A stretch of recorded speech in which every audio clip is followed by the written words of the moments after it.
चलिए प्रतिस्पर्धी बाजारों में काम करने वाली फर्मों की दुनिया और उनके सामने आने वाली चुनौतियों को समझते हैं। कभी सोचा है कि क्यों इतनी सारी दुकानें, कैफे या ऑनलाइन सेलर बस जैसे तैसे अपना गुजारा कर रहे हैं? वो दिन रात मेहनत करते हैं, लेकिन अक्सर ऐसा लगता है कि वो कभी बहुत अमीर नहीं बन पाते।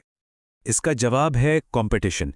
ये एक ऐसी अदृश्य ताकत है जो बाजार के हर कोने पर अपना असर डालती है। तो चलिए आज उन नियमों को समझते हैं जो इन व्यवसायों की किस्मत तय करते हैं। इस खेल को समझने के लिए सबसे पहले इसके मैदान को समझना होगा, मतलब वो माहौल जिसमें ये फर्में काम करती हैं। अर्थशास्त्र की भाषा में इसे कहते हैं पूर्ण प्रतियोगिता या परफेक्ट कंपटीशन। तो परफेक्ट कंपटीशन की 3 खास बातें हैं। पहली, बहुत सारे खरीदने वाले और बहुत सारे बेचने वाले। दूसरी, सब एक जैसा ही सामान बेच रहे हैं, जैसे कि गेहूं या दूध। और तीसरी, कोई भी आसानी से बाजार में आ सकता है या उसे छोड़कर जा सकता है।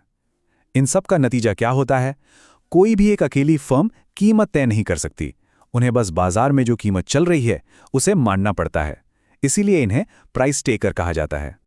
तो अगर कोई फर्म कीमत तय नहीं कर सकती, तो वो अपना प्रॉफिट कैसे बढ़ाती है? इसका जवाब एक बहुत ही जरूरी नियम में छिपा है। मान लीजिए अमेरिका एक सेब का बाग है और बाजार में एक टोकरी सेब की कीमत $20 फिक्स है। तो जाहिर है वो जितनी ज्यादा टोकरियां बेचेगा उसका कुल रेवेन्यू उतना ही बढ़ेगा। ये हिसाब तो बिल्कुल सीधा साधा लगता है। लेकिन कहानी इतनी भी सीधी नहीं है। प्रॉफिट को सबसे ज्यादा करना सिर्फ ज्यादा बेचने से नहीं होता। असली खेल तो मार्जिन पर सोचने का है, मतलब हर एक एक्स्ट्रा यूनिट के बारे में सोचने का। अब यहां कुछ दिलचस्प हो रहा है। अमेरिका प्रॉफिट 6 टोकरियों पर $35 है, लेकिन जरा ध्यान दीजिए 60 टोकरियों पर भी प्रॉफिट $35 ही है। ऐसा क्यों?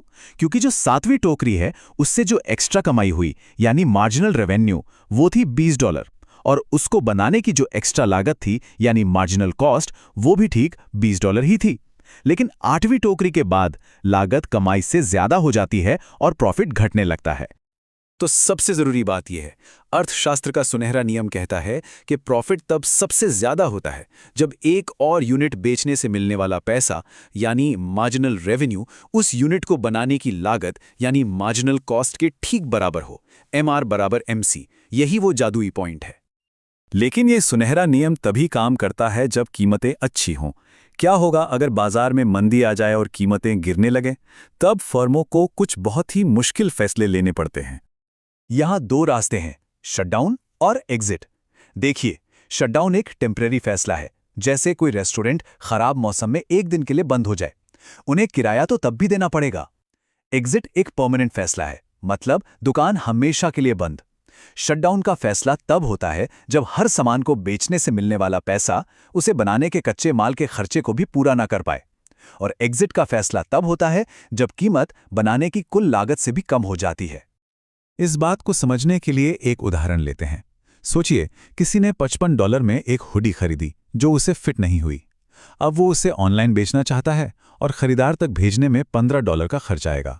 तो उसे कम से कम कितनी कीमत मान लेनी चाहिए? सही जवाब है सिर्फ $15। ऐसा क्यों? क्योंकि हुडी पर खर्च हुए $55 एक डूबी हुई लागत या संक कॉस्ट है। वो पैसा तो गया चाहे हुडी बिके या ना बिके। एकमात्र नया खर्चा है शिपिंग के $15। इसलिए अगर $15 से ज्यादा कुछ भी मिलता है तो ये एक अच्छा सौदा है। समझदार फैसले हमेशा भविष्य की लागतों को देखकर लिए जाते हैं, अतीत की नहीं। अच्छा, तो अब हम एक अकेली फर्म के फैसले लेने का तरीका समझ गए हैं।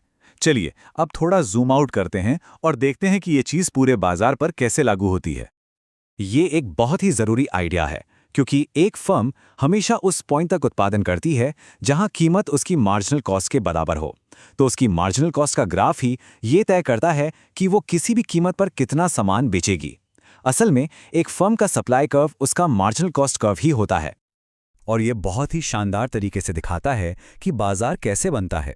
एक फर्म तय करती है कि कीमत के हिसाब से कितना बनाना है, दूसरी फर्म भी यही करती है, फिर तीसरी, और जब हजारों फर्मों के इन सभी अलग अलग फैसलों को एक साथ जोड़ दिया जाता है तो पूरे बाजार का सप्लाई कर्व बन जाता है।